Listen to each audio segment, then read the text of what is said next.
pace of change has never been faster today than at any point in human history. And the only thing I can guarantee you is the pace of change in the future will be faster. This is You Should Talk To, a podcast for busy marketing leaders who are looking for support and tips on getting shit done. In each episode, Daniel Wiener interviews marketing leaders and discusses their experience, successes, and failures around hiring agencies. If you're interested in finding and choosing the right agency partner, then let's jump in.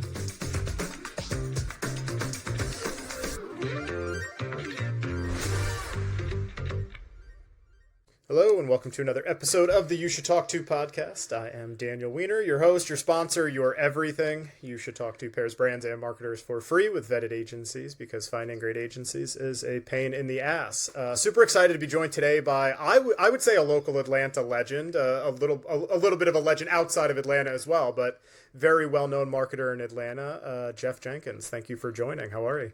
Thanks for having me today. I'm in a fantastic mood and ready to roll.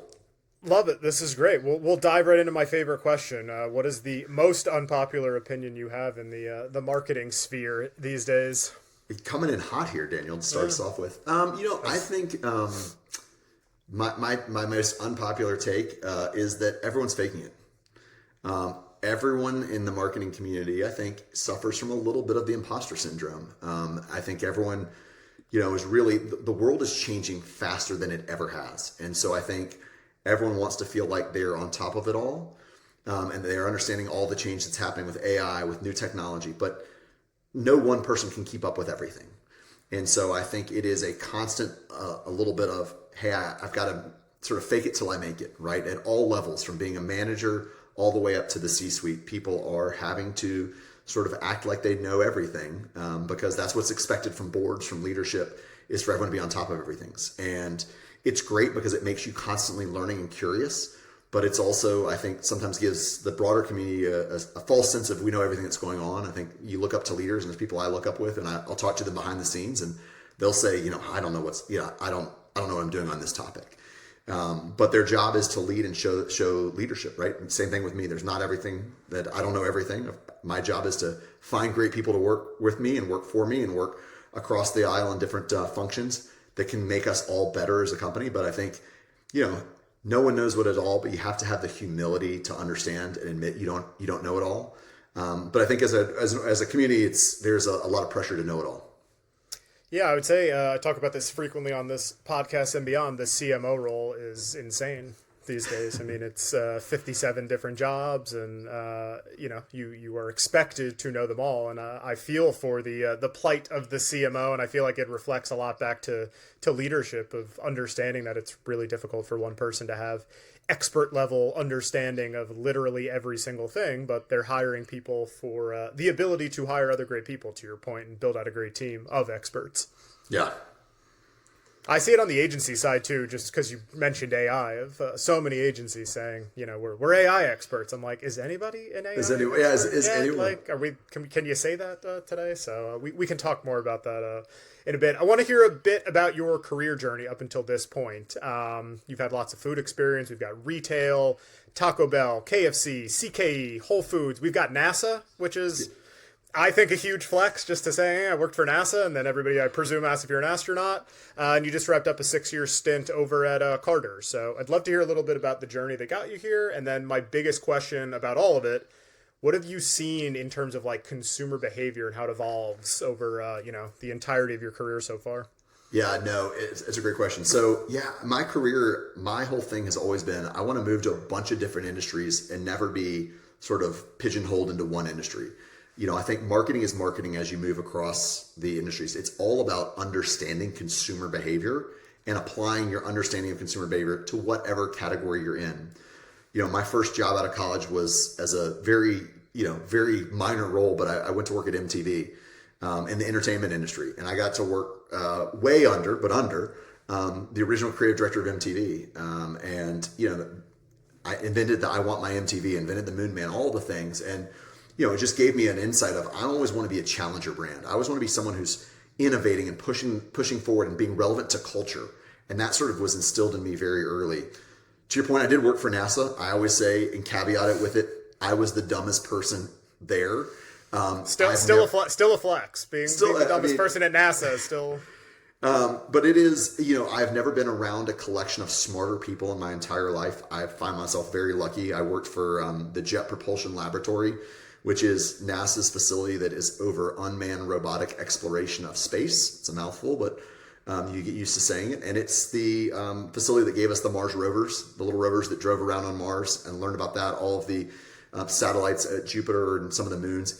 There is just an inspiration of working for an organization that is all about exploration and what is the best of humankind. But it was also working for the government, which is its own unique characteristic. Sure. And then to your point, I've got in the food world with Taco Bell. Love food. It's such a great category. It's fun. It's fast. It's energetic. It is. I always say, like, the food world is dependent on marketing more than most other industries. So how do you get someone to turn left versus turn right on a given day when they're hungry? So it's a fun category. And I was at Yum for a decade building out both digital and marketing stuff and enjoyed it, working with lots of agencies across digital agencies, media agencies, marketing agencies, experiential agencies, music agencies, sports agencies. How do you find all the right partners? And then to your point, got a chance to go to grocery. Grocery was a unique beast at Whole Foods. And then heard the sirens call of going back to restaurants with Carl's Jr. and Hardee's. I love food more than, I became a foodie over time. And then 6 years at Carter's, right? Kids clothing. One of the things that people don't know about Carter's is how great the data is and how what a machine understanding the consumer is and how high of a loyalty penetration. It was just such a great opportunity. And it's a brand that's been around for 160 years. They own Oshkosh, which has been around for 140. And they're beloved brands for multi-generations. But it's an organization, a company where you always have to be reinventing yourself for the next generation of parents. And that's just I love that challenge of how do you keep innovating.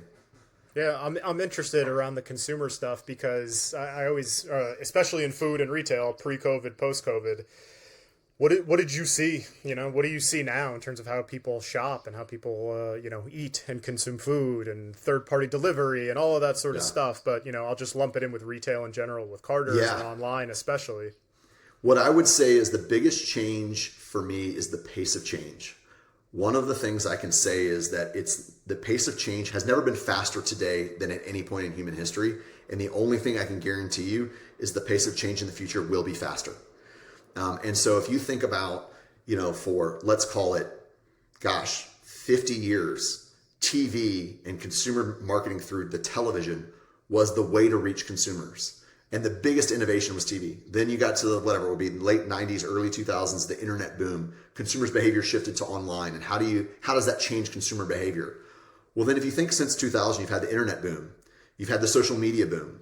You've had the Uberification of America, of everything is available at the press of a button. Now you've entered the TikTok generation with sort of the creators and everyone being a media channel. Celebrities are no longer, being asked to come be a brand. They are a brand. They're creating their own media channels. And then, AI is the next wave of that. Think about that. That's the last 10 years. We were 50 years of television. And so I think what's happening is consumer behavior is changing ever so quickly to adapt to the new channels, mediums, behaviors that technology is driving. But underneath it all, the consumer wants and needs aren't changing that much. Consumers still want things that are better, easier, and cheaper. And they want great experiences. They want brands that they know and trust, and they want to build relationships. Those things never change. The how is changing, but the why doesn't change. That's fair. You still bullish on linear TV in general, without naming it for a particular reason? Well, I think linear TV, I will tell you, having two teenagers who I don't think have ever watched linear TV, I think it is, it's adapting and having to figure out where in the continuum it's for a certain audience, it still works. But I think as I look forward into where linear TV will be in a few years, I have, two kids who, for the most of everything, YouTube is their TV. Like they're children of their YouTube generation who grew up watching short form videos. They don't have social media yet, so I can sort of push that off to the side. Good, but nor should they.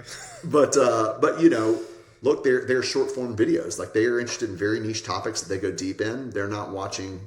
The only thing they watch on linear TV is sports, which I am very bullish on. Right? Yeah. Sports are the unifier of culture. But other than that, they are really the next generation will be the short form generation. Yeah, I'm 39, so in that weird middle ground. I find everything I know, everything I learn, and everything I discover from TikTok. I'm super honest about it. I'm wildly addicted to it, trying to knock that off. But yeah, like as a discovery channel, it's insane. I trust TikTok creators more than traditional media, which is just a bizarre shift. I even see it myself. So yeah, I will say the two places I learn about everything are TikTok and Reddit. Yeah, Reddit. I gotta figure Reddit out. I find Reddit overwhelming, but yeah, there's a lot of good stuff, a lot of weird stuff on Reddit. But it could be a big wormhole to go down. But if you want to figure out how to fix something, YouTube, TikTok, Reddit will get you 99% of the way there. I agree. I'm curious if you had to look in the camera and give a PSA of sorts to other folks in your seat, VP, CMO, marketing leaders in general. What's your best piece of advice for somebody, I don't know, call it struggling now or figuring out how to finish the year strong and start 2026 off on the right foot? Yeah, I mean, someone told me this piece of advice a couple of years ago, which is when you get to the CMO seat or any C-level seat, any higher level seat, there are very few people who've been in that seat. And finding your peer set group where you can share and get feedback and exchange ideas is the most valuable thing you can do. And I know we all have busy lives, particularly when you get to the C level and it's go, go, go. But finding and investing in building that group, whether it's a text group or whether it's a call you do it once a month, or just understanding it's a lonely place to be when you're in that seat, because no one's going to tell you you're doing a good job because there's only one person above you, the CEO. So how do you find that peer set group who's experiencing that same thing you are, where you can exchange ideas freely, confidentially, and really allow for yourself to be better? You've always got to be learning, right? No matter what job you're at, whether you're an entry-level employee, whether you're a manager, whether you're a director, whether you're a VP, or whether you're in the C-level, you must always be learning. And you just need to tap into that group around you who've shared the experience to be able to understand what are the challenges that you may not have experienced yet in that seat. Yeah, no, I think it's great advice. I'm curious, folks with your title, I find, and I hear in general, are getting hit up, 75,000 times per day via email, text, everything. I find in general, once there's a C or a V in front of your name, agencies, vendors, everybody thinks you're just sitting at your desk with a pile of cash, just, doling things out. Since I work with agencies and, I'll just use Carter's as an example, or virtually any brand you've mentioned. Everybody wants to work with a brand like that. I'm curious, what is your PSA to agencies out there? What would you tell them? And the biggest question, which, the honest answer most give is no, but when you're not in market for something, do you have time to take general calls with folks?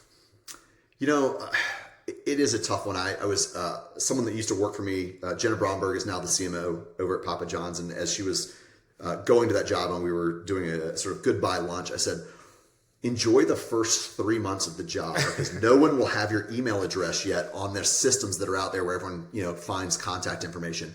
And it will be the quietest period of your stint as the CMO or as a VP because no one knows no one knows your contact information yet. And so enjoy that. I actually think the PSA I have to agencies is going to be counter to your advice, right? The no, which is, once I'm in the hunt for a new partner or agency, I go to those that I know and trust immediately, right? And so I think for me, it's about building relationships with brands outside of that window of, hey, we're in consideration, so that you are in the consideration. We all know that, yes, partners like you who help us connect with brands, but we usually come to you with, hey, we've heard of this, and that. We've heard of this brand. We know this person. Can you help us refine a group that looks like this? I can't take every call. Time is of the essence and it's packed. My calendars are packed. CMO's calendars are packed. But I think we have to know what's out there. We have to be meeting the people. We have to know what's going on. When I get into an RFP or a situation where we're looking for a partner, it's all about who do we know? Who have we heard about? Who have our friends worked with? And how do we meet them, right? Not cold, not in a cold, sterile environment. where we're going through something really formal, with whether it be a full process or whether it be something.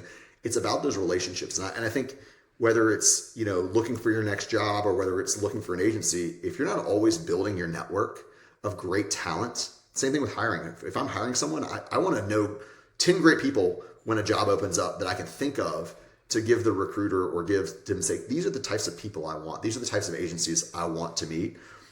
You can't do it all the time. You can't do it with every agency. But I think build the relationships with those brands in authentic ways before they need you, so that when the call comes in, you're already top of mind. Yeah, I think it's incredible advice, and it's something I think so many agencies miss. They do it too late, not to pat myself on the back. I'm always a fan of, tooting my own horn, but, I think people turn their nose to they're only directors, or something like that. And I'll remind them, I'm like, all of the directors of today are aiming, most of them at least, not all, aiming to be the next VPs and the next CMOs. And, I think a lot of people just think short-sighted in the agency space, unfortunately. But yeah, to your point, you've got to build those relationships out significantly before you're in market for whatever it is you were looking for, I find. Yeah, I've been very blessed on my front in my career that as I grew up, to your point, at the director level and some of those levels where, agencies were very nice to me as I grew up, and I built great relationships with them, and they invested in those relationships. So I know there's probably the experience, those that have the experience that I don't, but I do think, I remember there's a partner that I worked with as a director when I was at Taco Bell. I've used that partner 4 times now over the course of 15 years, right? I was just a director at the time. I was not the high notch on the totem pole, but it was one of those things where over time we built a relationship, and I will go back to that the relationship that I know works. I know the talent is there, and we've worked together 3 and 4 times because the trust is there, which is the most key ingredient in any relationship, agency or otherwise, is do you have the trust between the team? And it takes time to build that trust. And if someone's going to trust me when I'm a director versus being the most important person in the room at the CMO or whatever it might be, that goes a long way, to your point, as you climb the ranks. Yeah, no, I totally agree. I'm curious. I've seen a big shift, especially since COVID, of brands moving towards smaller independent agencies specialized in, say, 1 to 2 services. In general, what do you think of that? But how did you handle kind of your agency ecosystem at Carter's? Was it, more of an AOR type scenario? You had multiple agencies in the mix? Yeah, I think the world is becoming more specialized in general. And, it is hard to amass the right amount of talent to serve every niche out there, whether it be sports, whether it be music, whether it be partnerships, whether it be digital. I think it becomes really hard to be an expert in everything. And so I think what you're seeing is the shift, particularly as technology is moving faster than ever, is, I think there's this huge gap right now, and I'm sure you could tell me 5 people that are doing this well, so I may want a phone call after this, which is there is a need for an agency that helps bring AI into an organization in a unified way, right? No one has mastered, everyone's saying they're great at AI, as you said earlier, but I don't think anyone's mastered it. And there's a huge, gap in the market of how do I find someone who's really, an agency that's really good at helping me AIify my organization and my business. That's not something who's been a legacy creative agency may not necessarily have the talent for. Now they may go out and get the talent, but it's going to take them a while. So I think as the world becomes more niche and more focused, you're going to have to find these partners. At Carter's, we had a little bit of a mixed model, right? It was, I think if you go in the model where you're sort of best of breed for everything and have too many partners, are all the partners working together? It's like I've got to make sure everyone's working well together versus one piece. At least I have sort of a view and sort of easier management over a whole sort of team. So for us, it was a bit of a hybrid model. There's certain niches where we did not have the experience and we wanted to bring in partners who were really fantastic. And then there was other places where it's like, okay, let's have more of a holistic view over these pieces. But it was always evolving, right? Do you need a full AOR? Do you need project-based help? Do you need expertise in building the digital ecosystem out for some period of time, and then do we want to bring part of that in-house over time? So I think for me, the hybrid models, I think what has always worked for me is finding the great partners who have breadth and scale, particularly in areas like media and creative. But then as you get into more of the niche places like sports, like music partnerships, like digital, you may need some specialization there, that something that has just such scale may not have the depth of knowledge in certain areas. Sure. Yeah, it's interesting on AI. I have a decent amount of conversations around AI pertaining to, I would say, like creative testing and iteration. How can we make, 7 million different versions of something to test it out? If I'm being totally candid and honest, I don't know if I'm the right guy for the AI conversation yet, because what I like to think is my somewhat superpower is sussing out bullshit. Everything around AI, truthfully, sounds a little BS-y at present, I would say, because it is so new. So like I'm having a harder time, I don't know, being a voice of reason on that front to say who is doing that well. So if you want to have a conversation around that, I'd say give me a couple months to figure it out myself. Great. I love the honesty. It's hard, right? Because that's why, again, if somebody says, "Oh, we're the foremost thinkers of AI in the field," I'm like, are you? Like, what who gave you that delineation and award? So something definitely. I mean, it really hasn't been as big of a, I don't know, a talking point in my conversations unless it's around production, truthfully. Yeah. I'm curious, can you think of a great agency experience you've had in the past? And if so, what made it so great? I think the biggest great agency experience I've had was we had a partner, creative partner, who was introduced to me by a mutual friend. We weren't necessarily into the hunt, and this team was a relatively new team, new to us, and they walked in. And to what I would say is just a meet and greet, to your point, like let's get to know each other before I need something. And they had done their homework on the brand. And they came in and showed us what we needed without us knowing what we needed. Now, it wasn't they didn't nail a campaign and it wasn't a pitch. It was like, hey, here are the things. And it was someone who challenged us out of the gate to think about, in a respectful way, about how to think about the brand going forward. So it really was one where all of a sudden where someone walks into the room and is direct out of the gate, challenges you, has a plethora of ideas, some of which will work and some of which won't work. I've seen that happen. But all of a sudden you're sitting there going like, wow, we connect on a human level. I don't need what you're selling right now, but I want you on my team. I want you on my team, and I will find a reason to bring you into the fold because I can see my whole will be greater if you're part of it. And so that partnership ended up, I think we went from 0 to live on air in 65 days with no plans to actually be on air. It was one of those where I was like, okay, this is the, and we sort of met a week later and suddenly there was an idea and we're like, they took one conversation with us and built out a campaign that was game changing and then it went live in production or went live on air 65 days later from the first meeting to then. And it was not a meeting like, hey, we need an agency right now. It was just one of those experiences where, okay, I see how we're going to be greater because of this partnership. That's amazing. You said something I'm curious about. I'll throw you a curveball because I hear it from a lot of CMOs and VPs. Don't worry, it's nothing too crazy. You mentioned that they pushed you, and CMOs I hear often, especially around creative. One of the asks I get, and that gets translated to an agency, that they'll say directly is, "We want to be pushed." I find more times than not, an agency will then come back, in tissue session or pitch in some capacity, and they'll generally show more than one concept or idea or something, and they'll go, "We're pushing you," and the brand will go, "Whoa, well, not that far," and stuff. I'm curious, as you think about that in the lens of creative and risk taking, just in general. Are you the let's kind of swing for the fences without, or is it how do you think about that in terms of, oh shit, my job's on the line as well if we swing too far? I'm just curious, since you've worked at some bigger brands that have a lot of eyeballs on them, how do you think about that in terms of pushing the creative latitude of your partners? So if you were to talk to any agency that I've worked with, or if you were to talk to any agency who's been part of an RFP or pitch process with me, my brief to an agency is very simple.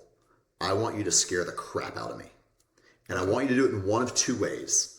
The first way is you've got to give me an idea that no one else has ever thought of that pushes the brand into a new space that makes me scared. Can our brand go into that space?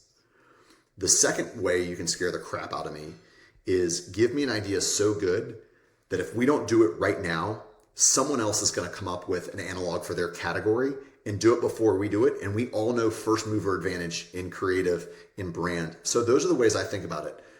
The guardrails I always put on it, because I've seen it go where you're saying, which is I want you to push the brand into a place that makes me uncomfortable, but is not unnatural for the brand. So I think when you start to push the brand into a place that you're like, okay, that makes no sense for, name brand X. That makes no sense for Nike to do that. That's where, scaring the crap out of me doesn't make sense. But if you say, hey, push us to a place where the brand's uncomfortable, but it's not unnatural to the brand, those are the guardrails. But I'm with you. I think you've got to take, in this attention-based economy where brands are not the only creators of content anymore, if you are not stopping the scroll immediately with your content in the first 4 seconds, good luck, right? And how do you take those big swings to stand out, to be relevant, easy, and distinct, which is red marketing, which is, I learned at Yum from Greg Creed of like, how do you stand out, be relevant, easy, and distinct in your marketing so that someone stops scrolling and starts engaging with you? Yeah, I think the exciting part about that in 2025 and beyond is that is not necessarily, as I think it was, 10 years ago, associated with a huge budget. There are certain things that brands are able to do with things like TikTok and creators on shoestring budgets or for free, if I'm being honest, to accomplish that more than, multi-million-dollar production. So I think an exciting time on the creative front. The best creative idea I've ever executed cost me $25,000. It was in 2015. It went on to win Cannes Lions, but it was about the size of the idea, not the size of the budget. And the agency brought us. It was when I was with Taco Bell, and we were launching a mobile ordering platform, and the partner came to us with a phenomenal idea. It was $25,000 worth of production, and I think we got back then in 2015 2 billion PR impressions. We were on TMZ. We were in all these places just because of the nature of the idea of. Basically, we erased Taco Bell from the internet, took down, blacked out Twitter, blacked out Instagram, blacked out the website, and the only place you could Taco Bell was in the app. So it directed all the traffic, and it was like this aha moment. And the budget was around, some assets to make sure that everything looked, was all black, right? It was not like this huge, hey, we're going to go and do this. And it drove a huge, incredible response. I'm always about what's the size of the idea. If the idea is great, we'll make it work regardless of the budget. Great ideas find budget. I will say that time and time again. If the idea is something that is show-stopping, you will find the way into the budget. Yeah, I find that the same. That's why when agencies sometimes say, "Oh, we're nervous about the budget," I say, "Well, you're allowed to convince them as well." Magically money gets found for good ideas. So, I'm curious. Fill me in on a bad agency experience. You told me before you had a really bad one, so I'm particularly excited about this one. I wouldn't say it's. I would say the bad agency experience, and look, we all have had good and bad experiences. I would put this one on me, which is I had an experience where I didn't trust my gut. And I would say I did the worst thing you can do, which is I had pitch love. I loved a pitch. It was the most complete, unbelievable pitch I've ever seen in my career from all the way up. It was unbelievable. I think it had 6 concepts in the pitch, and all 6 went to air nationally. It was that good. But for me, what I forgot about, or what I wish I would have remembered, was I've got to trust the relationship more than the idea, right? And I don't mean this because ideas are hard. You've been reading my LinkedIn content, Jeff. I love this. But look, anyone can hit on a great idea occasionally, and sometimes that's great. But what matters is, what's the working relationship? What's that going to look like? Do you think it's a relationship that you can mine lots of great ideas over the next 5 years together? Versus, hey, just because someone brings in a great idea doesn't mean they're the right brand for you, even though that idea may be great. And it may be the idea that you should do, which makes it difficult sometimes in the process when you see this idea. And so I would say my bad experience was that's the wrong word. I lost track of what I've always said, which is like, choose the right partner, not the right idea. And so I think that's probably one bad experience that I had over time that really was like, I made the mistake, right? I said, I fell for the pitch, not the agency, and not the relationships. And so I think over time that it ended up not being the right fit, right, for them and for us. And so I think that was one where I would say, bad experience because I did the thing you shouldn't do, which is fall in love with an idea. Right. And by the way, they were fantastic. They were so good. I mean, hats off to that team, that creative team. They nailed every single element of every single thing. And it was the greatest single pitch I've ever seen in my life. And I will tip my hat to them about that time and time again. That's crazy. Yeah, I'm getting to sit in on a lot more pitches these days, and I'm never telling, the marketing team who to pick, of course, but often I'm asked like, oh, what'd you think? And I have to remind them of that often, of like the pitch is one moment in time. There was the process that led up to this, and there's 10 other data points. Like, if you take out the pitch, what do you think? Of course the pitch matters and stuff like that. But yeah, to your point, it's, a 2 or 3 hour meeting, and there's 50 million other things that will happen after the pitch as well. So you have to get there with that agency. It is a unique world we are all in, where if you see an idea you like, and then you want to execute that with somebody else.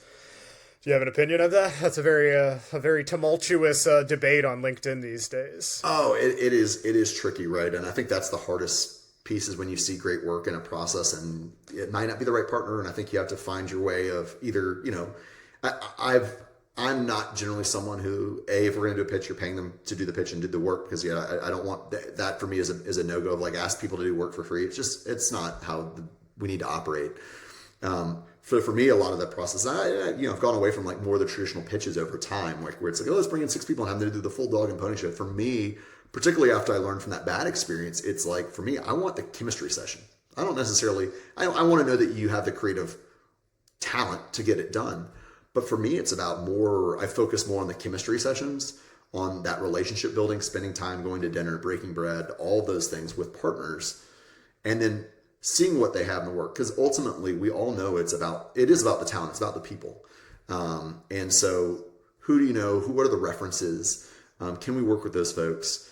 But then when you do see some good ideas, it's tricky. Like there's no right answer, right? Whether it's paying the team to do the work and then, and saying, hey, we want you to do this one project before we choose someone. I've seen it work both ways, where it's a disaster because you just choose that partner because they've got the great work, or, hey, we're going to pay you for this one-off thing, or how do you negotiate that? And the price can fluctuate knowing that I've been chosen as the agency or I'm not chosen the agency. Or, hey, is there something here in a nugget that we learn forward and we go off in another direction creatively? Yeah, no, I agree. There's not a perfect answer to that, although some on LinkedIn would say that there is. I'm curious, what are you excited about the most? What are you most bullish on in the marketing space at the moment? I'll say outside of AI, since we got that one out of the way. Yeah, no, we got that one out of the way. I just think I am always bullish on change, right? Things are always changing. That's what gets me out of bed in the morning, is that there's change, right? There's going to be change. You have to keep learning. And I think there is particularly as a dad of a 13 and a 14-year-old, and I'm going to give him 13, even though he's 7 days short or a week short of whatever he is. He keeps saying he's 13. I'm like, you're not quite 13 yet. That's fair. But I'm bullish on the amount of change that's happening, because I watch how my kids interact with the world around them. And, when my kids were 18 months old, they could operate an iPad that was laying around.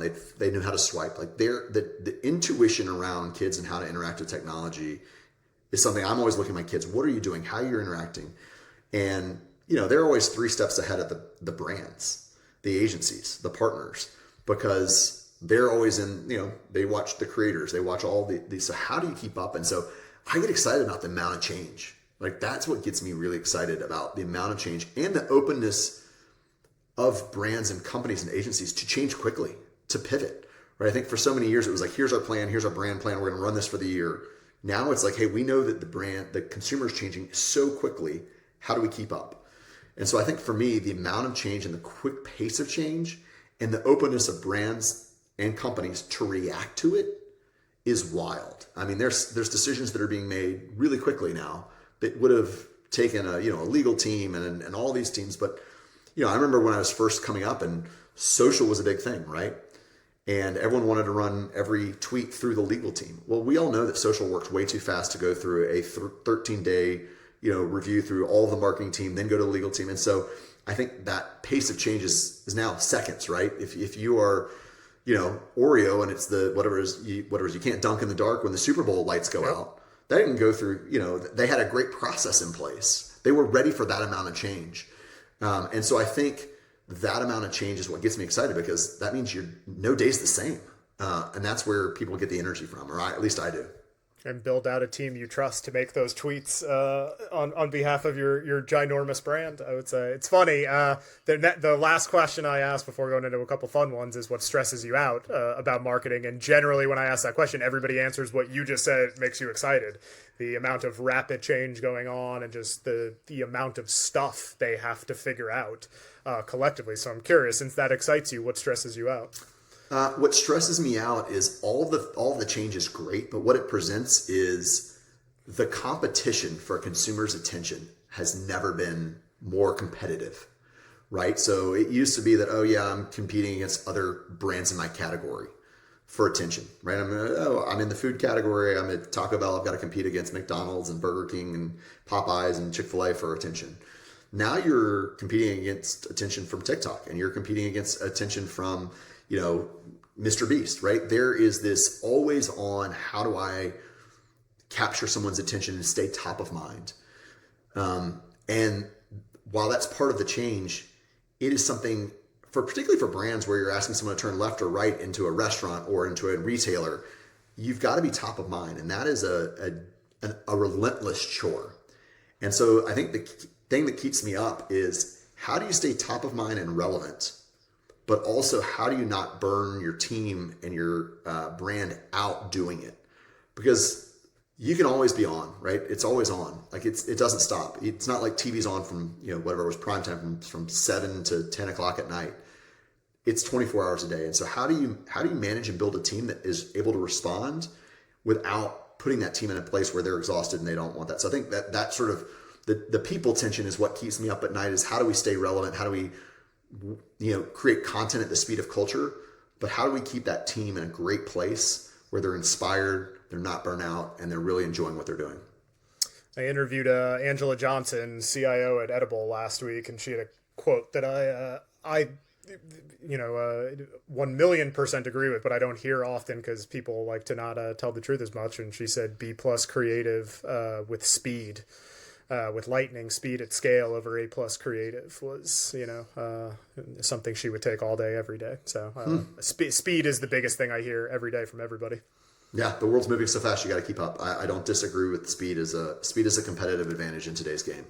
Yeah, we'll finish with a couple fun ones. What was your very first job?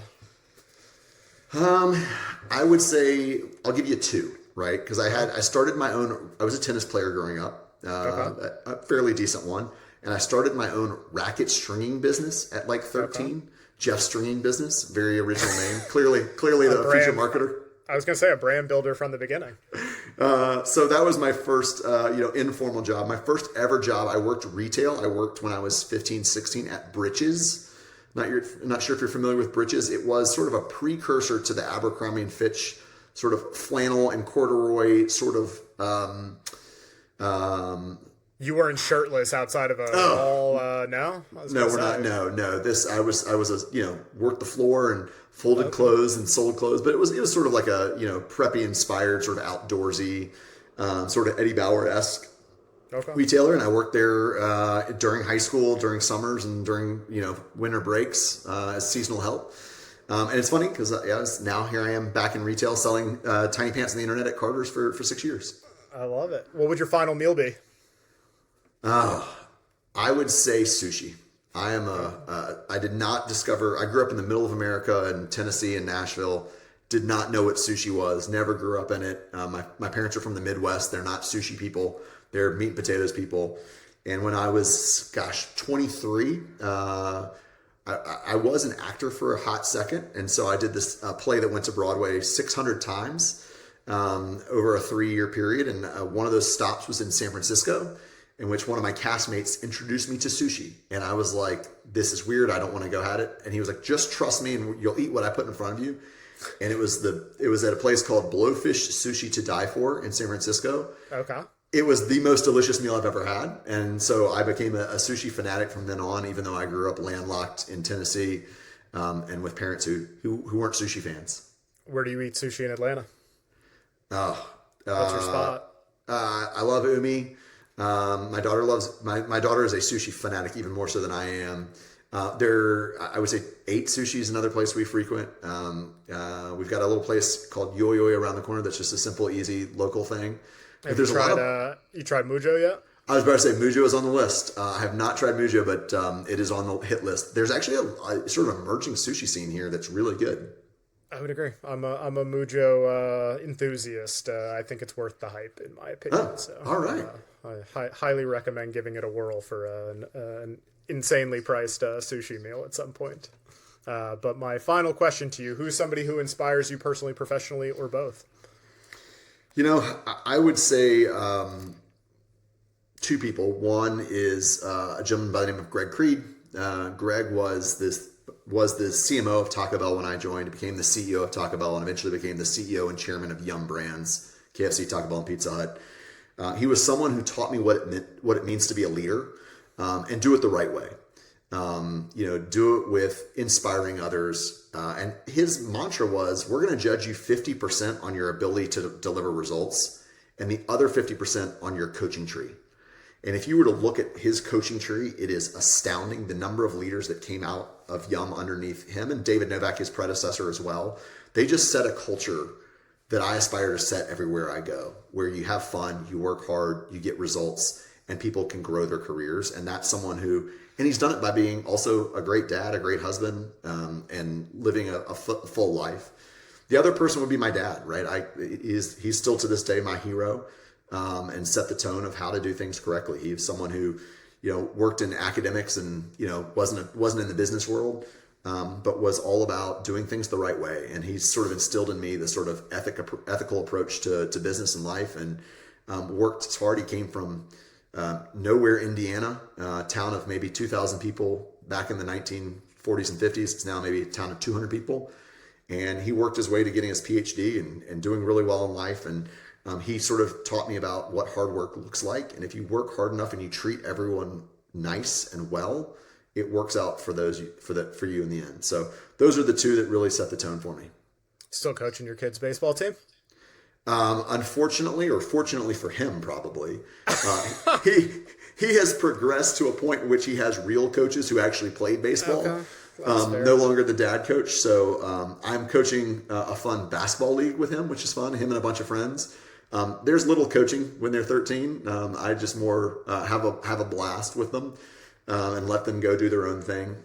But no, he has unfortunately progressed beyond my ability to coach, which is good for him because he's got phenomenal coaches that do a great job and teach him more about what it means to be a good human as much as it is about being a good baseball player. What I've found is your kids will listen to you some of the time. They won't listen to you all the time. But if you have other great adults in their life, they will listen to those folks. And I'm very lucky that the people that coach my son today are great humans above all, and are teaching the kids how to be good humans. So, and good baseball players. Good. We love to hear it. Thank you so much for joining, Jeff, truly. And we can't wait to hear where you where your next stop is here soon. All right. Thanks, man. It was great to hang out with you here today. Talk to you soon. Thank you for checking out this episode of You Should Talk To. This show is brought to you by the company with the same name, You Should Talk To, a company that helps marketing leaders find the right agency or freelancer for their situation. If you enjoyed what you learned in this episode, make sure to follow You Should Talk To wherever you listen to your favorite podcasts, or visit YouShouldTalkTo.com for more information.